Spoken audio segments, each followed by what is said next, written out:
আজকে যখন আইপিএলে খেলা চলছিল, মুম্বাই এবং কলকাতা দুটা বড় বড় দলের খেলা, এবং এই বড় দলের খেলা মুম্বাইয়ের ওয়াংখেড়ে স্টেডিয়ামে যখন চলছিল, রোহিত শর্মা যেভাবে খেলছিলেন, ওয়েকেলটন যেভাবে পেটাচ্ছিলেন, 220-এর যে টার্গেটটা, সেই টার্গেট 5 বল হাতে রেখে মুম্বাই যেভাবে নোঙর করেছে তীরে তাদের সেই ভিক্টরি শিপ।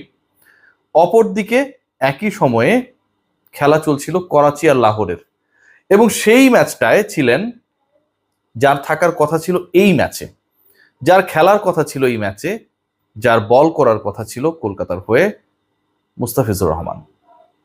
আজকে আইপিএল এর এই হাই ভোল্টেজ ম্যাচে যেখানটায় মুম্বাই কার্যত উড়িয়ে দিয়েছেন, রোহিত শর্মা আবারও প্রমাণ করেছেন যে আসলে ইচ্ছা করলে সর্বোচ্চ পর্যায়ে ওই ন্যাশনাল টিম থেকে শুরু করে তাদের দল, তো ভারত তো হচ্ছে টানা দুবারের টি-20-র বিশ্ব চ্যাম্পিয়ন, সেখানটায় খেলতে পারেন, ক্যাপ্টেন্সি করতে পারেন, ফিটনেস, এক্সিলারেশন, তার ক্রিকেটীয় মেধা, আক্রমণ, কোনো জায়গায় আসলে কোনো আধুনিক ক্রিকেটার যাদের বলা হয়, যাদেরকে মনে করা হয় চনমনে টি-20 ক্রিকেটার, টি-20-র জন্য রোহিত কোহলির আসলে খুব একটা চলে না। ইন্ডিয়ার মধ্যেই, ইন্ডিয়ান সিলেকশন প্যানেলের মধ্যে এই ব্যাপারটা টুকটাক কাজ করেছিল যখন তারা লাস্ট টি-20 ওয়ার্ল্ড কাপটা খেলে ফেললেন।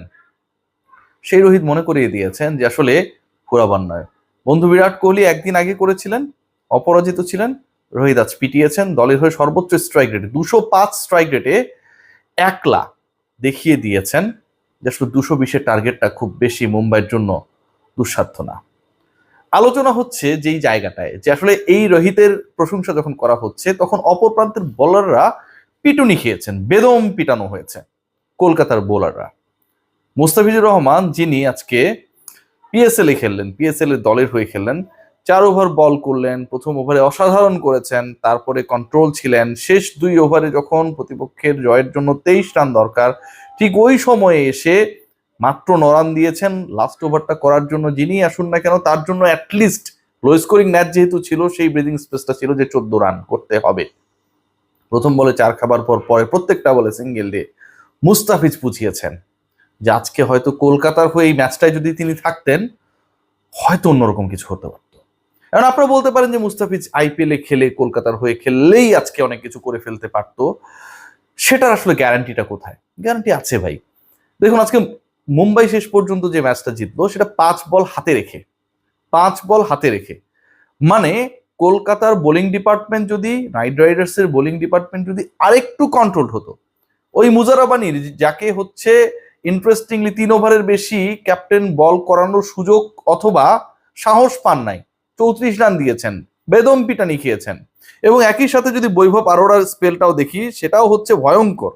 4 ওভারে দিয়েছেন 52 রান এবং ইকোনমি 13।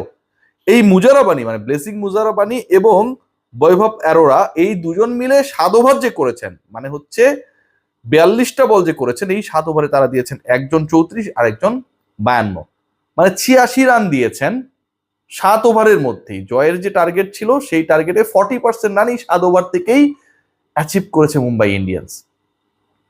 মুজারাবানির জায়গায় আজকে হয় পাথিরানের থাকার কথা ছিল, অথবা ফিজের থাকার কথা ছিল। আর ফিজ বা পাথিরানা যদি থাকতেন, তাহলে হয়তো আজকের এই ম্যাচটার রেজাল্ট টোটালি ডিফারেন্ট হতো। ওই যে বললাম যে 19 ওভার 5 বলে শেষ পর্যন্ত গোল অ্যাচিভ করেছে মুম্বাই ইন্ডিয়ান্স, এবং এই 19 ওভার 5 বলে গোল অ্যাচিভ করতে গিয়ে তারা তাদের, মানে ওপেনিং যে পার্টনারশিপটা ছিল,